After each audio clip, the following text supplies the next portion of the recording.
Welcome to episode 5 of 12-Week Relationships. This is your place for better relationships in weeks, not years. My name is Pye. Dr. Glen.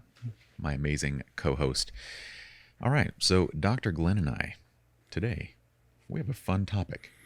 We have a topic that might get us triggered a bit. This is 5 ways that we piss off coworkers without even knowing about it. We're going to need coaching from the viewers after this. We'll coach each other here. We're going to...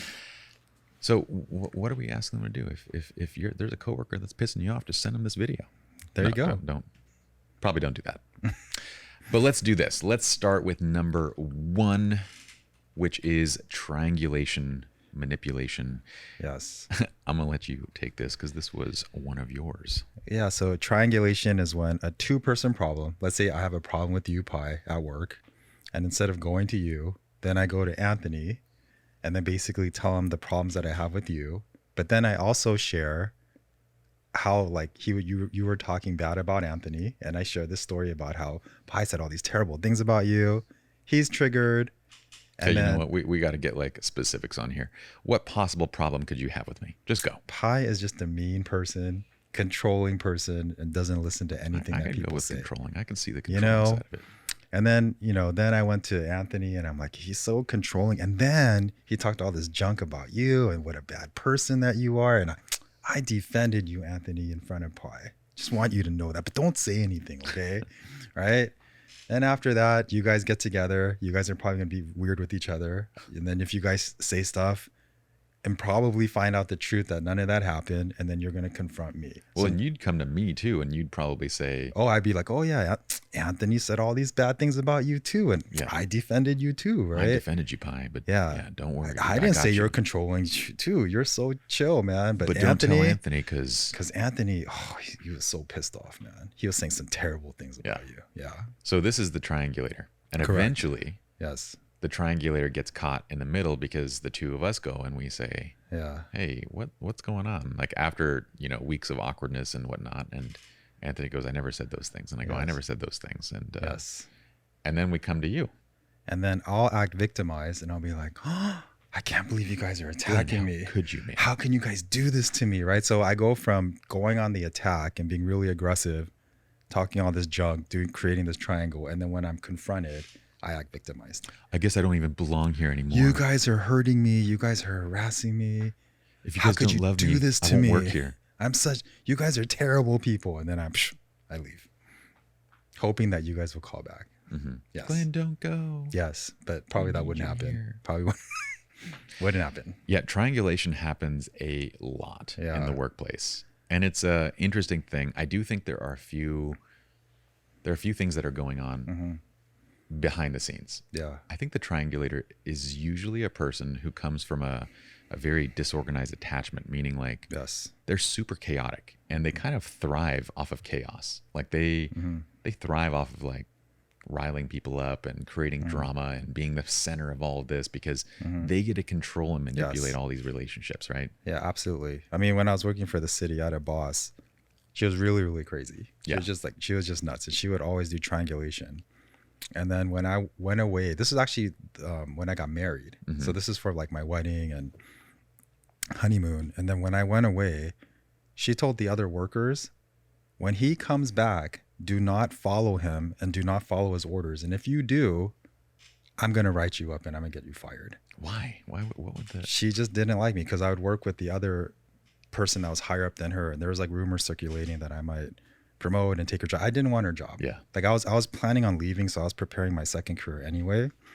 So when I got back, I actually got the recording from one of the coworkers. Wow. And then they told me, and then she was like threatening them. And then so I actually ended up confronting her. Yeah. And I'm like, what are you doing? And she was like, oh, I didn't do anything. And this didn't. I was like, I have the recording.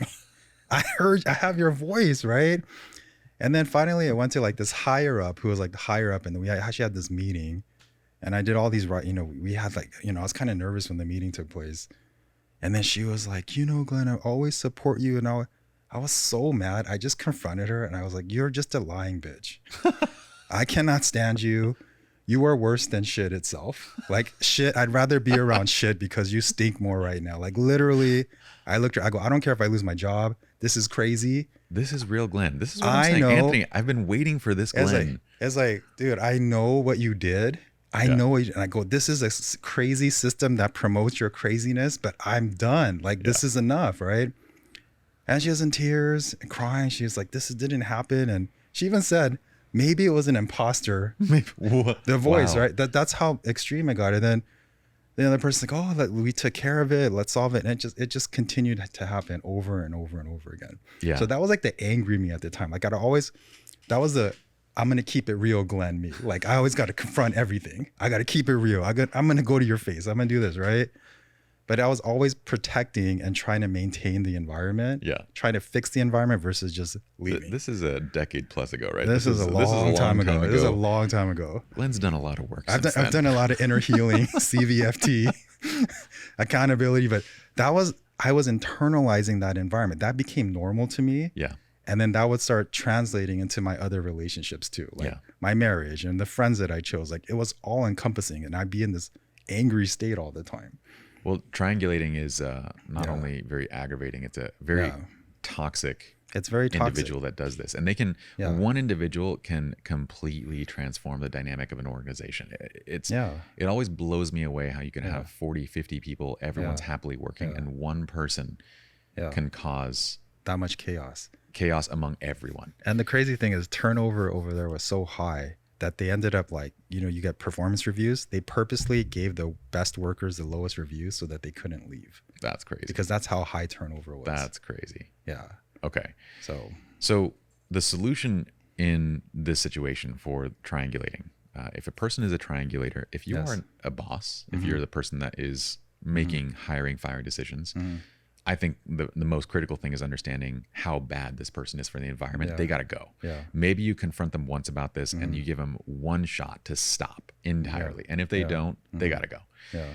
But from a peer standpoint, if you don't have the ability to take them out of the organization, at least you have the ability to remove them from the equation. So meaning, going back to you coming to Anthony, as soon as you said that to Anthony, Anthony could say, Glen, hey, I appreciate you bringing this to my attention. I'm going to go ahead and talk to Pye directly. Because the triangulator wants power. They want the ability to manipulate. They want to feel self-important. And as soon as he takes that away, it demotivates them. And then he can go to the source and figure out like what exactly is going on. But you're cutting me off. You guys are setting boundaries with me. And then now I'm forced to deal with my own emotional issues, my own chaos. Totally. Yeah. Okay. Number two. Unknowingly going above someone's head, or we'll say going around another person. So I have an issue with Glen. Yes. Glen, you think you know everything, bro. I do though. But I don't tell Glen that. I go to Anthony's supervisor, or sorry, Glen's supervisor, or I go to a peer. I go to Anthony and I'm like, dude, you got to tell Glen to just like chill. Like he's just like over the top. I don't even want to work with him anymore. Like you got to go and deal with it. And then your supervisor or your peer comes to you and says, hey, Pye said this about you. What do you do? How do you feel? I would just take the information and I'd be like, okay, thanks. And then I'd probably just go to you about it. That would be the solution. That'd be But what would you feel in terms of like, why didn't I come to you directly about it? I'd probably be hurt. Yeah. Like, why couldn't you just come to me and tell me whatever issue that you have with me? Yeah. Yeah. So I've had this issue several times, and I get it. You know, in our company, I'm one of the partners, and so maybe people feel intimidated. Sure. See, I think the Triangulator, they are doing this for a personal need. This is a kind of fulfillment that goes back to their own sets of trauma in terms of like, they want to create chaos, right? They want to have control, the power, the chaos.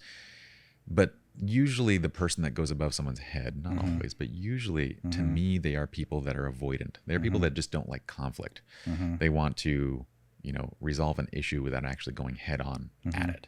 And they're afraid. Yeah, I mean, that's part of it too. I just call them Triangulator light. Triangulator light. Yeah, like they're just a lighter, like a light coffee. Like they're trying to avoid conflict, which may seem like, okay, that's nice, but they're still trying to manipulate through this passive behavior. The diet triangulator. The diet triangulator. Okay. It's more palatable. Okay. But it's still a milder form of a triangle. A little harsh, but we'll go with it. I mean, you're the expert here, so Okay. But to me, this is like, to me, it's fear. Yeah, that definitely. they don't go Definitely, directly at it. yeah. And I had this recently happen where somebody didn't want to work with me anymore because I had offended them somehow. And they went through, one of our leaders in the company, and that person came to me and said, this is what's going on. Yeah. And I said, I had no idea. I didn't even know this was an issue. I think that person does fantastic work. In fact, I've been nonstop praising them and recommending them for everybody. That's wild. Yeah. And so not only was I hurt, but that person in reality had a completely different mental picture. I think about, what would that person feel? What would she feel in her head if, like, she thinks that she's not doing a good job, and in reality, I'm on the opposite spectrum recommending to her, to everybody? What kind of mental torment is going on in her head for weeks on end because she thinks this, when in reality it's opposite, right? It's completely unnecessary, number one. Sure. Number two, I didn't even have a chance to address it because the person that came to me was like, don't say that I said anything. Yeah. That is, again, we kind of get back to that little bit of triangulation there. Sure. And I'm sitting here going, had the person come to me directly, I could have told her, I'm so sorry. I was an a-hole. I didn't mean to be inconsiderate there. I'm going to change that right away. You're doing an incredible job. I love the way you work. I'm actually recommending you to everybody. It would have been resolved immediately. And all the mental anguish that she put herself through would have been done. But also accountability on her part. She has to own what she did. And if she didn't do that, even though you're praising her and telling her all these things, if she's not going to change, then the situation isn't going to change. And that is actually our number 4. So let's not skip ahead, bro. Oh, I'm sorry. Okay. I'm apologizing? I'm triangulating again. Number 3. Yes. Number 3 is the, what would you do without me? Have you worked with people that do this? They constantly like self-aggrandize and talk about how important the work they're doing is. And yeah, I mean, the same work example I gave the last one, that boss would always preach about how without her, this whole place would fall apart. But in truth, everyone was covering up for her work. Yeah. Because she wasn't doing the work, but she would always preach about how wonderful she is, and this place would be lost without her. Yeah, it's weird how that works, huh? Yeah. The person that, we've had this happen a few different times, and I've come to recognize that the statements like, what would you do without me, are warning signs. Because if you're coming to work and you're like, man, this place would fall apart if I wasn't here. What would you do without me? I'm doing so much. Do you even know how much work I'm doing right now? Like, I'm doing so much. I see a few problems. Number one, your work should speak for itself. So it shouldn't be that you have to use your words. Yeah. The work should Agree. do that for you, right? Agree. But number two, what would you do without me is, to me, a fundamental flaw in the way that you work. If you work in a way that makes me require you to be here, you're not doing your job right. Yeah. Because in my opinion, as an employer, as a person that wants to run businesses, you should be doing your job in a way that makes it easier for the next person to step into. Yeah. Because your goal should be to move up. Your goal should not be to keep doing that one thing all the time. So the moment somebody says that, I'm going, It's a red flag. That's a huge red flag. Yeah. And the person that this goes back to, again, it's very similar. Oftentimes it's the same person that's also the triangulator that says these types of things. Yeah. But you look at the storm, and at the center of the storm is always the person going, what would you do without me? Yes.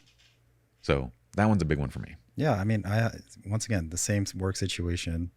She would preach about what would you do without me? And then she actually had a spy that would, instead of coming to me, because I was a supervisor, she would go to that coworker and go above her. Yeah. So like in that situation, I had to confront it all. And I had to be like, go to that person, stop doing that, come to me first, follow the chain of command.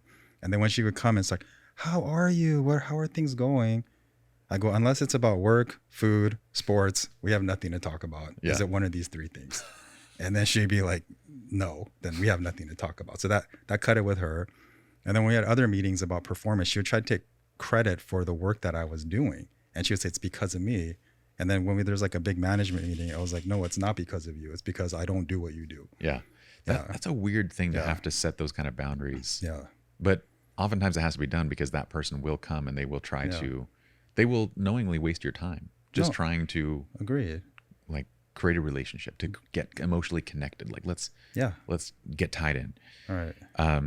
So the solution for me on the what would you do without me is if you're the person saying this, then understand your coworkers, your bosses, your supervisors, they're smart. They know. They know that, you know, the person that's doing their job well doesn't have to say it. So stop saying it and let your work speak for itself. Yes. And understand that if you don't want to be doing the same thing for the rest of your life, then you should be designing your job to basically remove you from the equation. It shouldn't be a question of, you know, what would you do without me? It should be a question of, I have made it so this, you don't need me in this role. Let me do something bigger. No, agreed. I agree with you. If you have to keep saying it, you're probably not doing a good job. Okay. Yeah. Number 4, failing to take ownership. This was what you mentioned just a second ago. Recognizing your mistakes, owning up to them. Yes. Admitting your faults. And, you know, once again, that work environment I was in, no one admitted mistakes. Everyone just points the finger.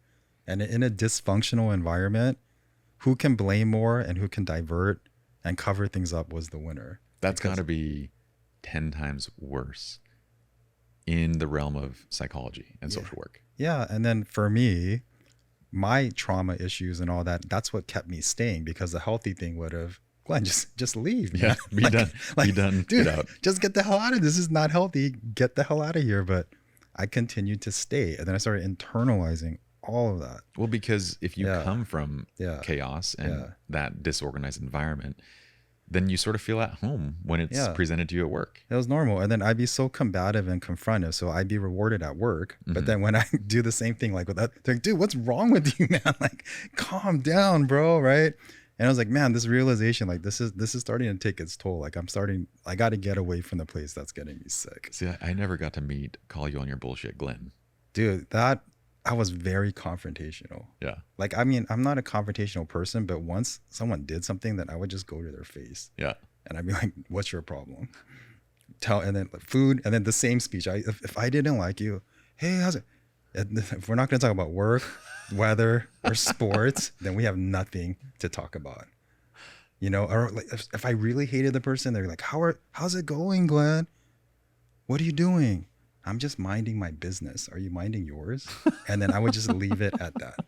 That's how, like, that's the limit setting that I would have to do. Well, what's crazy is you know, we often take our areas of pain and our experiences and we end up using that as motivation to go into a particular area of work, right? Yeah. There's so many artists that I know that kind of grew up feeling that they weren't creative. They weren't this, they didn't. And they become artists because they learn how to pursue that thing. Yeah.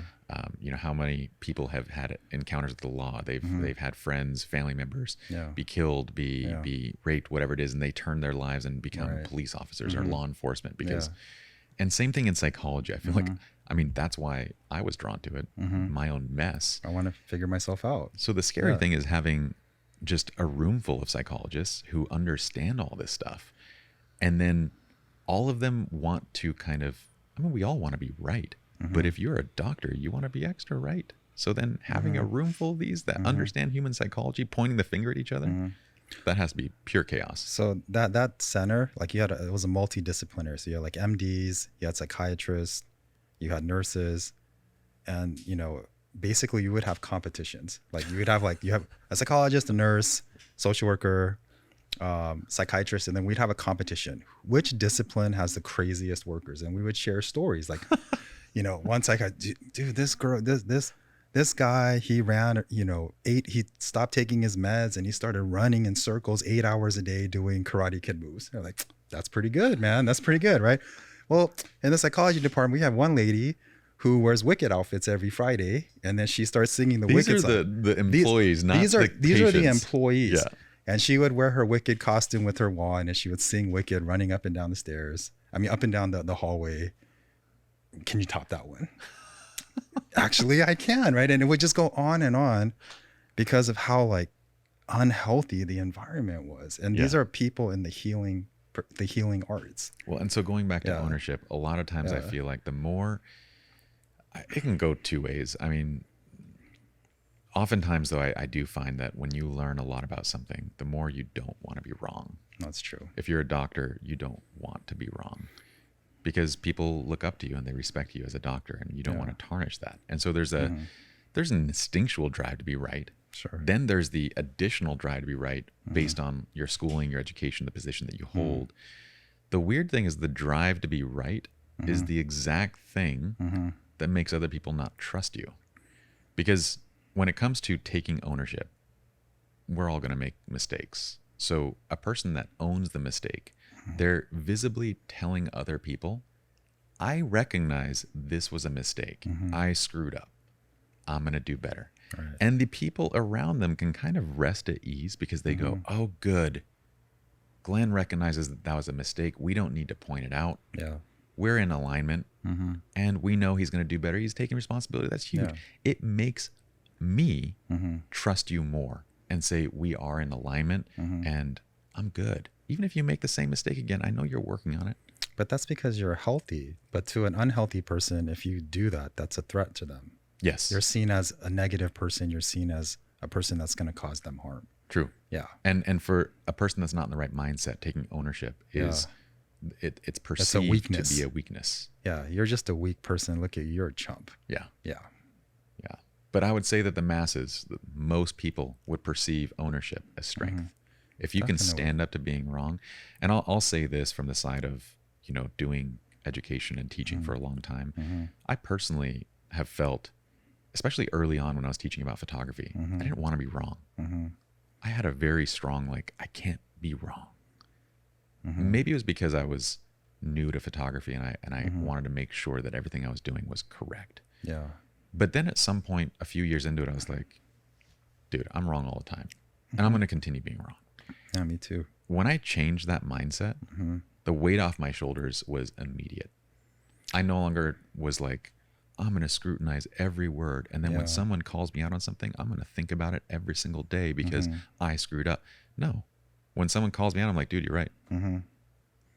Yeah, I mean, absolutely. I mean, versus like protecting an image or trying to portray yourself a certain way. We're all human. We all make mistakes. We all can learn and grow. Yeah. Yeah. It's a hard pill to swallow sometimes though, but absolutely. It gets easier.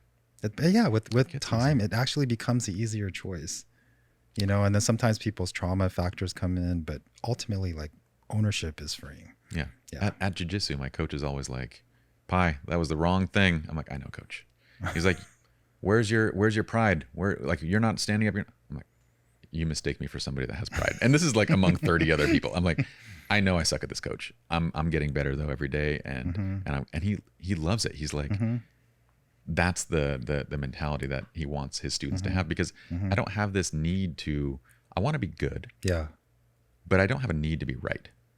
Yeah. And it's your own personal journey. You're just trying to figure yourself out to make yourself a better jiu-jitsu player. Yeah. And the funny thing is to relate this to jiu-jitsu. This might happen quite a bit in the course of this podcast, is us talking about your jiu-jitsu reference. Jiu-jitsu references. So forgive me for what is to be 1,000 of these references. But I often find that, you know, we talk about refusing ownership as being the thing that destroys other people's trust in you. It hurts you, right? Yeah. To refuse ownership. Yeah.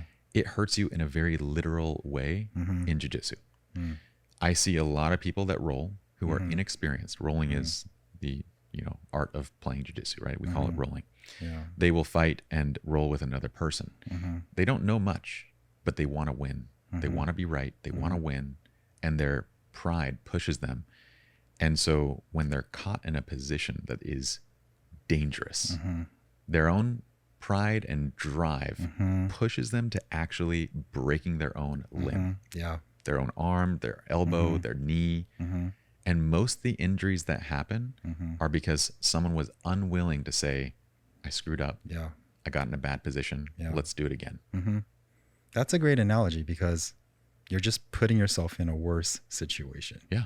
Yeah. And then emotionally, I think it's the same thing. The deeper the pain, the more prideful and the more like chaotic things may become. Yeah. Yeah. So for the person that is refusing, I mean, that example that you gave where she's literally at this point, every step deeper into this refusal of ownership raises the stakes even higher. I mean, at one point she's saying, maybe an imposter did that. How do you come back from that now? Yeah. I mean, you're unwinding things that basically would mean that you no longer should be in the position you're in. Yeah. And, you know, personally, like after I left that situation, I had a lot of work through and ownership I had to take, which was a really hard pill to swallow. Yeah. That you yourself would have to Like, do a lot ooh, of work. look at what happened to me. Yeah. And look at the choices I'm making. This is really, really bad. Yeah. But that was a hard pill, but then it was a very relieving pill at the end. Ultimately. Yeah. Yeah. Yeah. Okay. The truth will set you free, but not before it pisses you off. It's going to piss you off first. Okay. So last one is not following through. It's the sayer versus the doer. Yes. Do as I say, not as I do. I have a hard time. My mom used to actually say that very phrase, do as I say, not as I do. And I'm like, what? How did that become a phrase? And then how did you say it was a good phrase that I'm going to repeat to my children? But yes. It's very frustrating. The people, they just tell you what you need to do, but they themselves, they don't follow through or do anything. Yeah. Yeah. It doesn't matter if you're a coworker, a peer, students, you know, that's aggravating. No, it's frustrating because even if the advice is good, if you yourself are not doing it, it doesn't hold any weight. Right. So it's just advice after advice and nothing else. Yeah. Yeah. I also find that each of these things, they get progressively worse the higher your position is in a company, meaning like the higher your position is in an organization, you're expected to be the example, the leader of each one of the things that we've discussed, especially when it comes to ownership and following through with what you say, right? Yeah. If you're claiming to be an environment of something, you know, maybe it's an environment of ownership. We take ownership. And then you notice that your boss doesn't. They blame other people for things that went wrong, when in reality, they were the owner of that process. Then there's no point in making ownership one of the values of the company. No, absolutely. And then it's just creating these minions of people that are doing the exact same thing. Exactly. And then you're just creating more and more dysfunction. Yeah. Yeah. And then the crazy thing is if the person that's the doer, I mean, the sayer, not the doer, and they get promoted, man, like they're just being rewarded for their terrible behavior. Yeah. Yeah. I've had possible business partnerships with sayers versus doers. It's aggravating. Like, and I know I've never jumped into a business partnership with a sayer, generally because I'm smart enough to know, like, I'm not going to go and draft up the work and the contracts and all this stuff when there's no action. Yeah. But I've met so many people that have come to me, Pye, I've got a business idea. These are friends, these are family members, these are peers. Pye, I got a business idea. And they'll tell me some idea that, you know, usually it's not that great, or it could be. I'll say, you know, you should run with that. Come to me in a few months, you know, when you have it going. Yeah. Or here's the first step. And it never happens. Yeah. The first step never happens. Yeah. And it's so easy to recognize a sayer versus a doer. I had one person reach out to me recently. And again, we don't mention names or places or anything that could be possibly identifying. Even when it comes to our case studies, everything's been modified. Yes. But this person comes to me and says, I got a project I want you to work on. And they're basically a celebrity, right? But every time I interact with this person, I'm like, you're a sayer. You're not a doer. I don't know how you got to where you're at. Maybe at one time in your life, you did and you acted. But now you're not that. Yeah. And so every time he comes to me with these ideas, these concepts, and this last one, he's like, come down. You know, we're just going to spend a day together and flesh this thing out. I'm like, man, a day of my time is valuable. Yeah. I want to work on my own businesses. And when I'm done with that, I want to be with my family. Yeah. Or my friends. Yeah. You know, a day of my time is a lot. Like it is for you and for anyone listening, right? Yeah. So rather than saying no, or rather than saying, hey, dude, you know, you never do anything. You just talk about one idea after the next thing. I just wrote him back and said, send me an email of your concept. Yeah. It was like the easiest solution whatsoever. Send me an email of your concept, and then we'll set up a time to talk. Do you think the email ever came? Never came. No. You're still waiting, right? Yeah, I'm still waiting. Yes. But that's one thing about the sayer is they're just looking for someone that will do the work for them. Yes. And they can gloat about what's being done. They think that the idea is more valuable than the execution, right? The presenting of the information is more important than the actual doing. Yeah. Yeah. And in reality, it's flip-flop. The best ideas are worthless compared to the execution of those ideas. In fact, not so great ideas executed well can be $100 million companies. Yeah. So that whole concept of saying versus doing, And to me, the solution there is recognizing the sayer versus the doer, and not confronting directly, but instead simply putting the work on them. Yeah, deliver. Show me that you're going to do this. Yeah. So in a work environment, if someone says, Right. What I think would be an amazing idea for our business and would ratchet up to the next level is this. You don't go, hey, Glenn, that's a stupid idea. Yeah. I think that's not going to work. Instead, I would go, that sounds really cool, Glenn. Why don't you put together a proposal and send it over? And then for the sayer, if you are that person, I'm sure it's not in the audience, but if you are that person, if you want all those things, you're going to have to go out of your comfort zone. You're going to have to, it's more is required of you to achieve those high goals. Yeah. Yeah. In the workplace, I think all of us value execution over ideas to the 10th degree. Yeah. Like, you can have an idea for a cool work party, or you can actually execute and put together a work event that everybody shows up to. And maybe it's not as cool as the idea, but the fact that you did it and everybody's together and having a good time makes it so much more valuable than the idea of this event that would have been bigger. Absolutely. And just in general, any healthy environment, it's about the doing, and that will be rewarded. For sure. Where in a dysfunctional environment, it's all about the showmanship. Yeah. Like that dysfunction promotes that. Dysfunction promotes the showmanship and the personality more than the work itself. That's such a good way to put it. Say it again. A dysfunctional environment promotes showmanship and saying more than the actual work itself, the work ethic itself. I think that's a great potential quote right there, Anthony. Thanks, man. I have my moments, from man. Dr. Glenn. I have my moments. I'm going to close out on that high note, Dr. Glenn. Thanks, man. I appreciate that. Yeah. Thanks. You did the work to get to this place. I appreciate that, man. Thank you. I recognize that. Thank you. We've both done a lot of work. Everybody's got a lot of work to do. But that's a relieving thing to feel like, to know. It's okay. It's okay to be wherever you're at in your journey and to know that you're going to get better. You're going to make mistakes. Yeah. And even if you're one of these people, you can always fix it and move on. Totally. Yeah. Hope you guys enjoyed episode 5. If you did, well, if you're watching the video on YouTube, we would love for you to like the video. You guys can subscribe and also subscribe to the podcast. That means the world to us for several reasons. I mean, number one, it helps us to grow the platform, but we also know that there's tons of places that you guys could be spending your time. Netflix being one of them. I mean, Netflix, there's so much good stuff on. That is true. But the fact that you're here with us means the world. We'd love for you to subscribe to the podcast, to the YouTube channel, and you can also subscribe to the newsletter on 12weekrelationships.com.